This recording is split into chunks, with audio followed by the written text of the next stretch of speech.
Hello everyone. Welcome to Krishna Shorthand Classes. Get ready.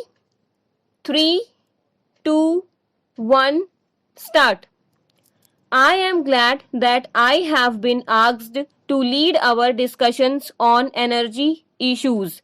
As a developing country, it is a question of vital concern to us in India, both for our rural population and our industries.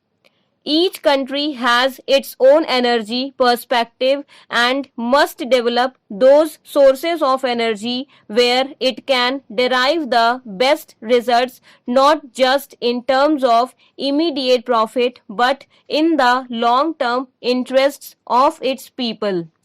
Conditions of every country, availability of basic sources of energy, and capability will determine its choice of the technology of energy. Paragraph change. When coal and oil begin to be used as motive power for industry and transport, there was a great transformation which brought forth both prosperity and poverty on a scale hitherto unknown to man. Coal and later oil fueled the age of machine.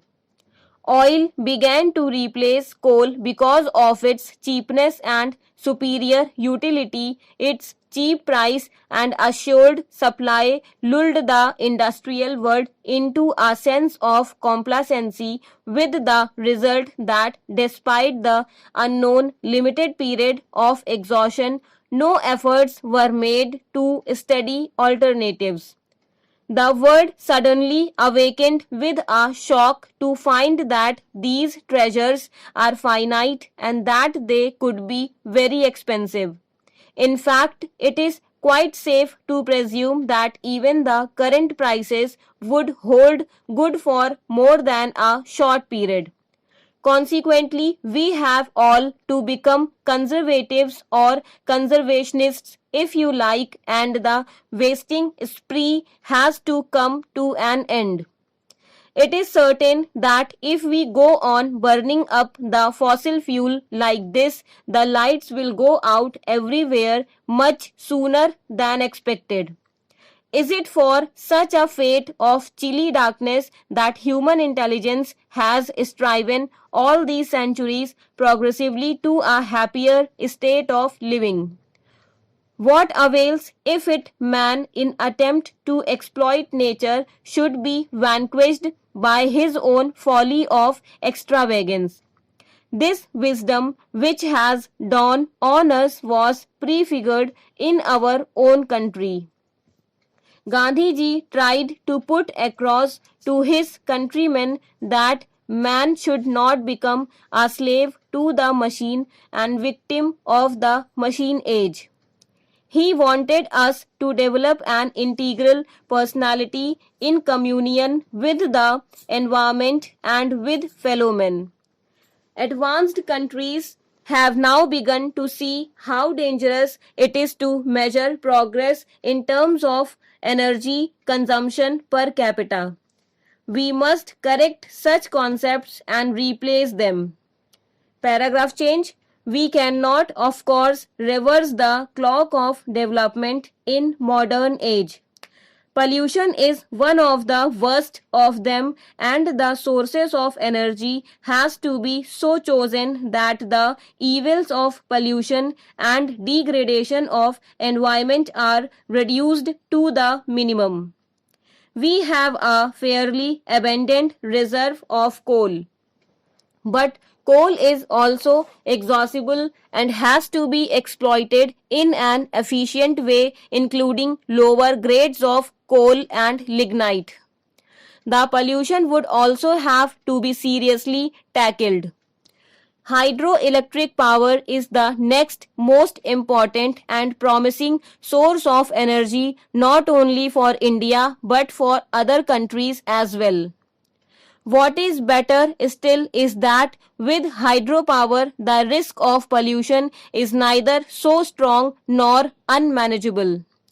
We should survey our hydel power potential and cooperate with neighbors to tap it for mutual benefit.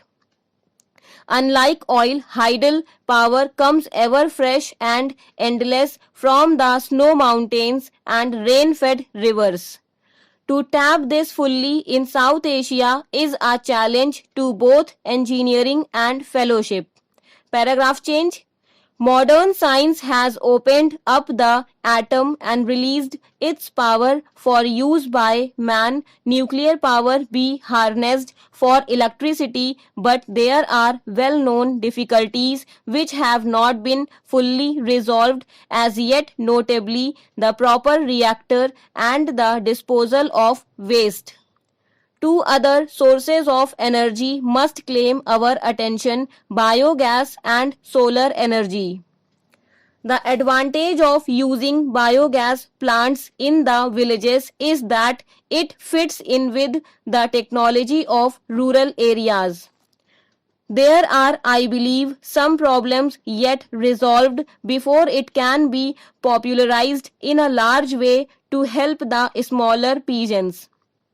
In India, we are trying to work a strategy of community biogas plants. This is one energy sources which would be relevant to conditions in small countries as well as large ones in towns as well as in villages.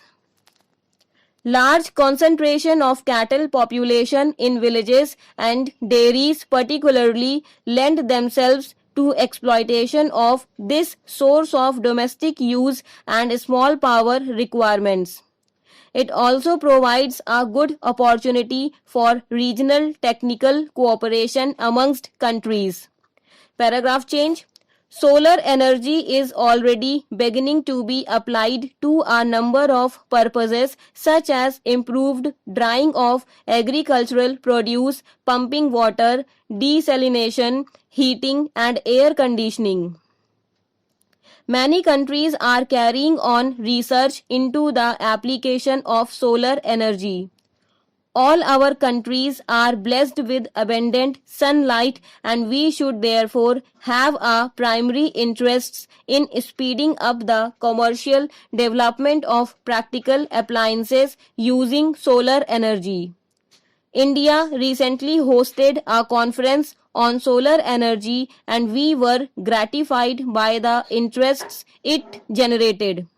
Here also immediate prospects are good. Full stop.